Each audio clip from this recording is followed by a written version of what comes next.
On this episode of Left Off the Map, we're heading to Launceston and surrounds to catch up with one of my very good friends, Bianca Welsh.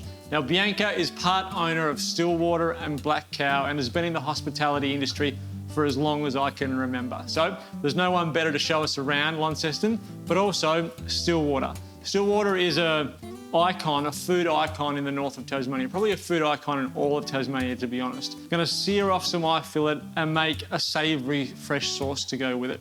The actual eye fillet is probably the easiest part of this. Now, eye fillet is so good because it's tender, it has good flavour, and it doesn't take a lot of skill to cook it, which is why I think most people, if you are going to indulge yourself with a really good cut of beef, eye fillet is normally the way that you go. And a lot of people think of heavy sauces to go with eye fillet, things like mushroom sauce, cream-based sauces, a pepper sauce or a pan gravy or those sorts of things. I'm going to show you a nice light salsa verde or a nice light sauce to go with the eye fillet. First thing I want to do, my garlic and shallots. That's a big shallot. So I'm just going to use half. I'm going to finely dice it. So garlic and shallot would be sort of the start of most sauces. But you would cook it. We're not going to cook it. We're going to have it raw. So I want this to be really fine. What we would say was a brunoise. So a really fine dice. Like so.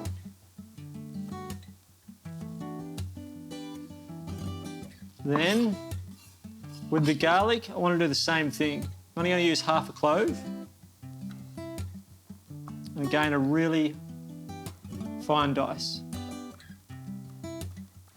Same technique.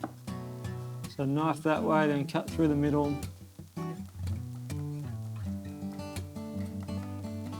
Right.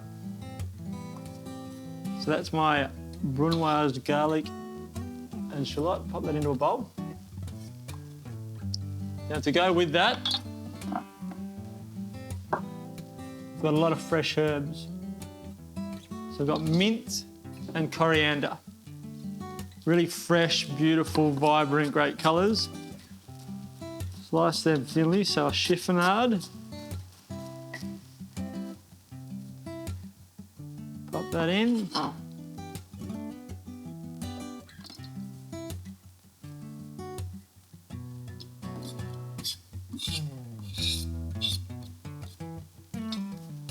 Then pinch of chili flakes, not too much. Got some soy sauce, about a teaspoon and a half of soy. So then tomatoes, just quartered, pop them in. Then some fish sauce, about the same, about a teaspoon of fish sauce. So the juice of one lime. And then I'll need a little dash of oil. Probably not going to need any salt, I wouldn't think, with the fish sauce and the soy sauce in there. A little bit of oil. Bring that all together and then just see if I need anything else. You want to make sure you can taste all the ingredients that you put in there, but you don't want one to be overpowering the other. So it should be a nice little... Why am I blowing it? Such a habit to do that when you're cooking, to blow. I haven't even cooked this.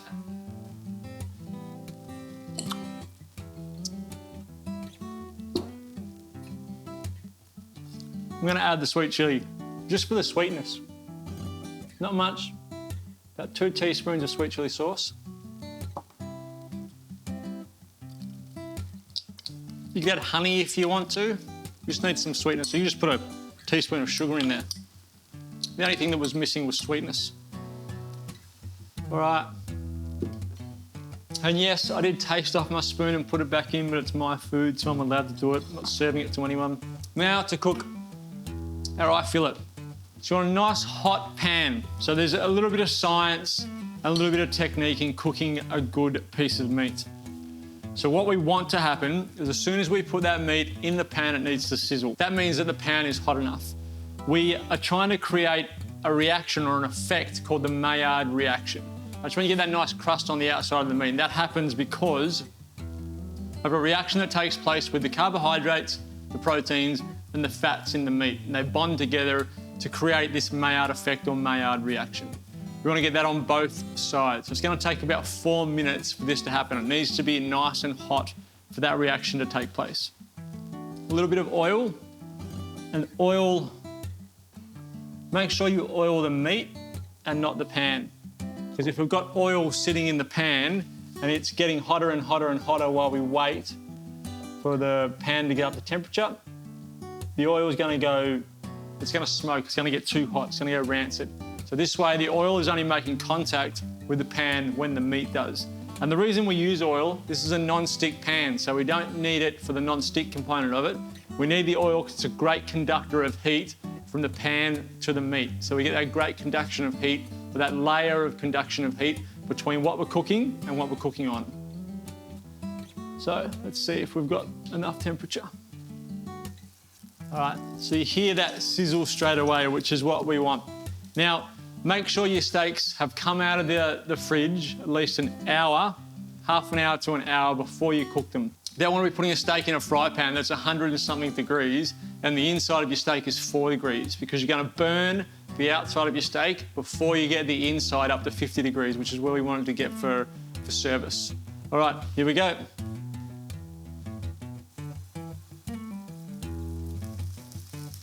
And once you pop your steak in, put a little bit of pressure on it, just to make sure all of that surface that went in has contact with the fry pan, so that we're getting a nice, or we're getting the most amount of that charry, beautiful, savoury goodness on the steak as we can. 2 minutes one side, 2 minutes the other, and then we'll rest for 2 minutes. So our meat's been out, it's been resting.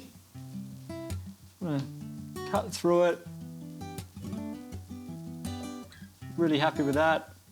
It's got that nice crust, which is what we were trying to get. Cooked perfectly. So now, it's time to plate it up with that sauce.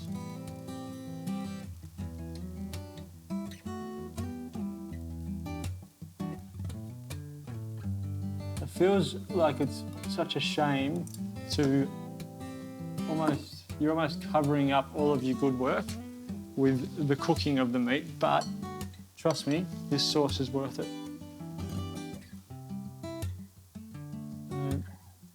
Big spoon of that. It's almost like a sauce vierge. It's got all the savoury notes that you want in the fish sauce and the soy sauce. It's got the freshness of the tomatoes and the herbs.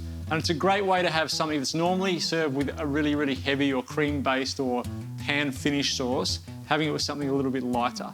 So give this one a try, and also have a look at the beef dish that we have at Stillwater when I catch up with Bianca.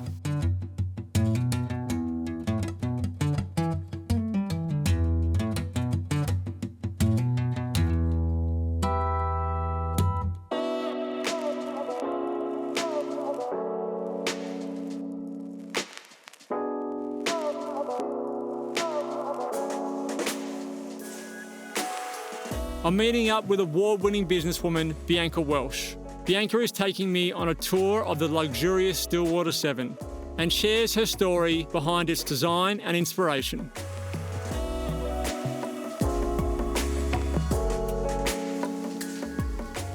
So check-in for accommodation would happen here as well as the restaurant. Yeah, through the bar, which is a bit unconventional, but we are essentially a restaurant with rooms. Yeah. And when did the decision happen to start having rooms with the restaurant? Well, we used to have a providore and gallery in the space above, and it just wasn't quite, it was underutilised, the space. Yeah. So we decided, we identified a bit of a gap in the market for some luxury rooms and thought, let's give it a go. So we closed the providore just over 18 months ago. Yeah. It was probably a year and a half of idea and and planning before that. Yep. So yeah, it's been in the pipeline for quite some time. Yep.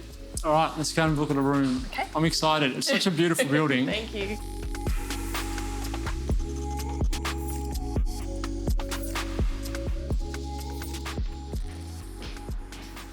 Ooh, that's nice.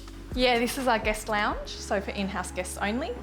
There was just a chute here, so there was nothing that existed here. So we put in a floor and a lovely bar.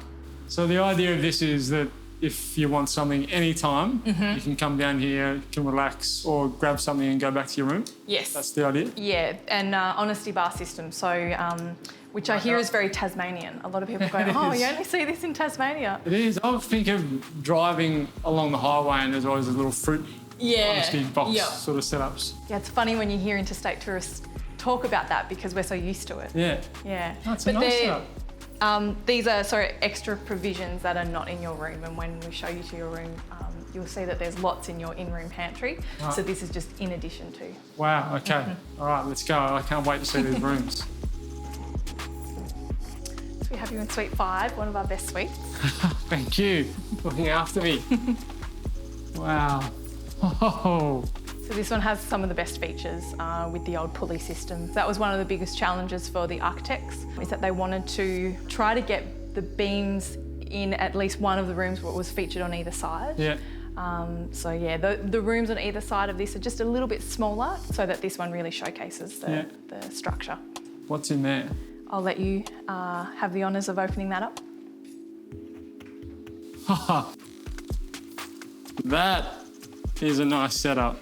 So Simon Anchor pantry, Tasmanian Blackwood, all Tasmanian produce, everything in there, local wines, snacks. Pretty much everything in here is from a Tasmanian maker or designer, even the bed. You wouldn't have to leave your room. No, and that's the idea. We really wanted to be able to have a space where you could cocoon yourself in, or indulge, dine with us downstairs, but be able to roll back upstairs and not even have to leave the building. Okay, so I'll leave you to it. I'll leave you to sit and relax. Wow. Do you have to go to work? Yeah, I do. It's been a massive day and now you've got to go down to work. Yeah, the life of a restaurateur. Yeah, it's true. As you know. It never ends. Well, for me, this is one thing I love about doing these shows is I do every now and then get a night like this where I just get to chill out a little bit. Yep. So thank you. Pleasure. Have a good night. Thank you. If you want to pop down for dinner, let us know. I will. Thank you.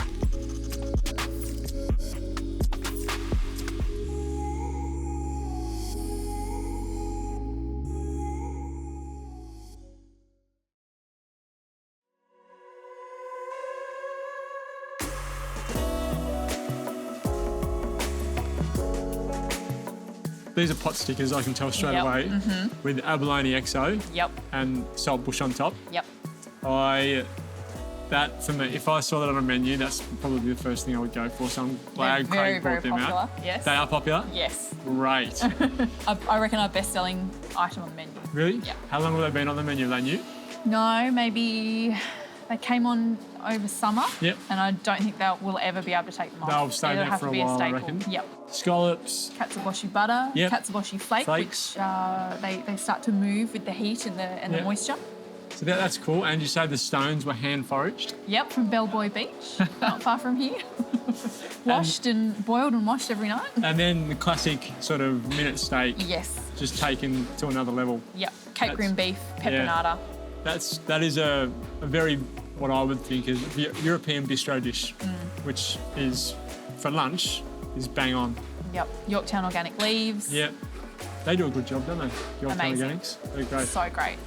So it's a good little, I guess, assortment of what the restaurant is about. Yep. That Showcase local. good produce and don't stuff it up. No, it's treating it with respect. Yeah. And being able to tell the story of the producer. We love telling, where all this produce comes from. We really love to share that with the guests. Yeah. All right, let's eat. Great.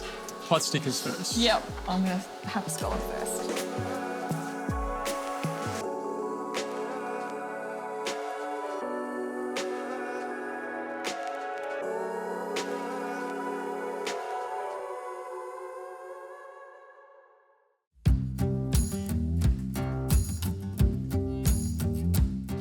I have to admit, the way that beef was cooked was good, but the little dumplings, I think, were my favourite thing out of all the stuff we had at Stillwater.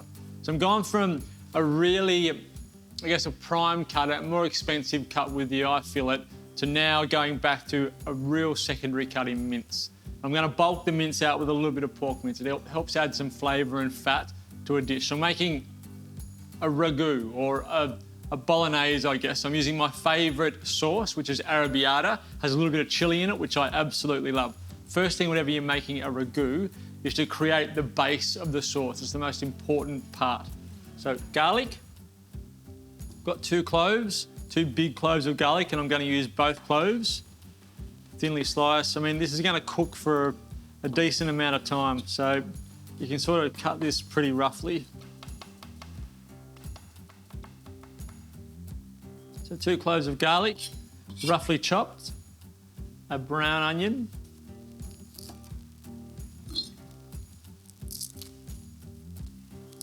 I think I might slice this brown onion, and then I'll toss that into our pot with a little bit of oil and the remainder of our sort of mirepoix or base ingredients, which is celery and carrot. So I'll dice my celery, I'll dice my carrot. Actually, I'm going to dice my onion just to make sure that everything's sort of the same texture. I do like thinly sliced onion when it gets cooked out. I think it has a great texture, but I'll dice this. So that way everything is going to be diced.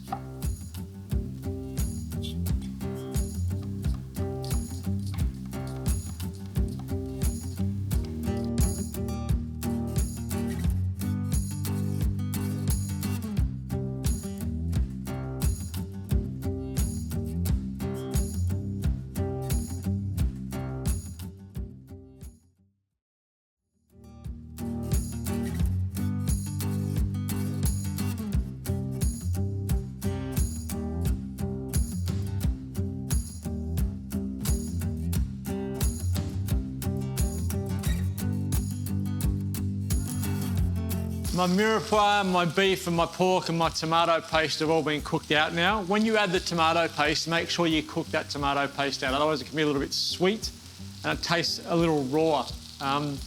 Once you've done that, we've got to this point, I'm going to put in about a cup of chicken stock.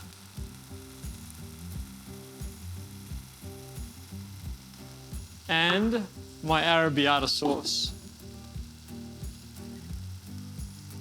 So a full jar of arrabbiata. My herbs, so I've got some thyme, I've got a bay leaf, which we'll pop in, and some thyme,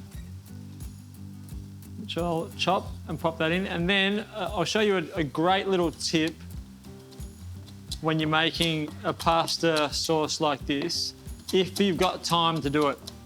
And really, to end up with a really good pasta sauce like this one, time is what you need. Not this time, actual time. So I'm talking minutes, seconds. We'll stir that. And once I've got that well combined, what I'm going to do is pop it into the oven. And I'm going to let the oven do all of our reducing for us. So instead of having it on the stovetop like this, where it might reduce in 20 minutes, we're going to put it in the oven and let it reduce over about an hour. It intensifies the flavour. It's a slow reduction. You just end up with a better product. The meat starts to break down as well, so that the mouth feels a lot better, the flavour's a lot better, it's more intense.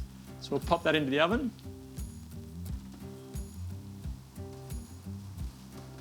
Lid off, because we want it to reduce. In there for about an hour and a half, I reckon. And then I'm going to serve it with this, which is a chickpea casserecci.